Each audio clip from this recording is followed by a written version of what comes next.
Taguig Trial Court hinatulang guilty at pinatawan ng parusang reklusyon perpetua o hanggang 40 years na pagkakabilanggo sina Cedric Lee, Dennis Cornejo at dalawang iba pa sa kasong serious illegal detention for ransom na inihain ng aktor na si Vong Navarro.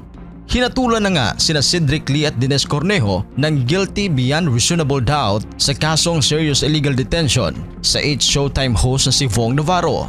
Ngayong Huwebes, May 2, 2024, binasa sa korte ang hatol kina Cedric at Denise, pati na rin sa mga kasamahan nilang sina Zimmer Raz at Fernan Guerrero. Inutos din ng korte ang pag-aresto sa mga akusado para sa parusang pagkakakulong. 10 taon na ang nakakaraan mula nang maganap ang insidenteng pambubugbog, paghapos at pagdetina kay Vong sa condo unit ni Denise sa Taguig City noong gabi ng January 22, 2014. Kinumpirma din ng legal counsel ni Vong na si Attorney Alma Malonga ang court order laban sa grupo nila Cedric at Denise. Sinabi rin ng abogado na no-show sa korte sina Cedric at Ferdinand nang ihayag para sa promulgated of judgment sa mga akusado nitong umaga ng Huwebes. Noong July 2018, natulan din ng guilty sina Cedric at Denise para sa kasong grave coercion kay Vong. Samantala, naglabas naman ng warrant of arrest ang korte laban kina Lee at Guerrero. Matatandaang noong September 2022, nakulong din si Vong Navarro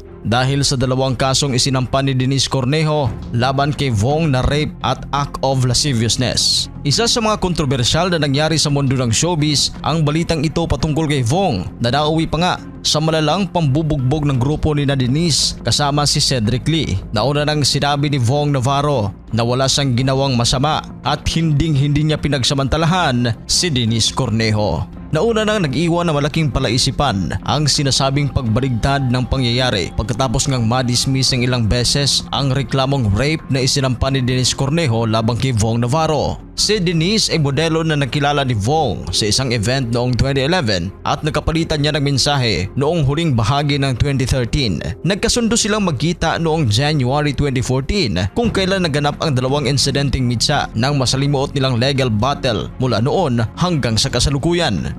Nauna nang sinabi nga ng legal counsel ni Vong Navarro na si Attorney Alma Malonga ang mga naganap sa pagitan ni Vong at ng grupo ni Denise noong 2014 ay isang malaking palaisipan. Nanindigan ang abogada na hindi totoo ang bintang na rape laban kay Vong. Tinukoy ni Attorney Malonga ay ang pagpapablatter ni Denise kay Vong noong January 22, 2014. Ginamit daw ng grupo ni Denise at Cedric ang police blotter para matakasan ang ginawa ni Vong. At ngayon nga hinatulan ng guilty at pinatawan ng parusang reklusyon perpetua o hanggang 40 years na pagkakabilanggo sina Cedric Lee, Denise Cornejo at dalawang iba pa. Ano ang reaksyon ninyo dito?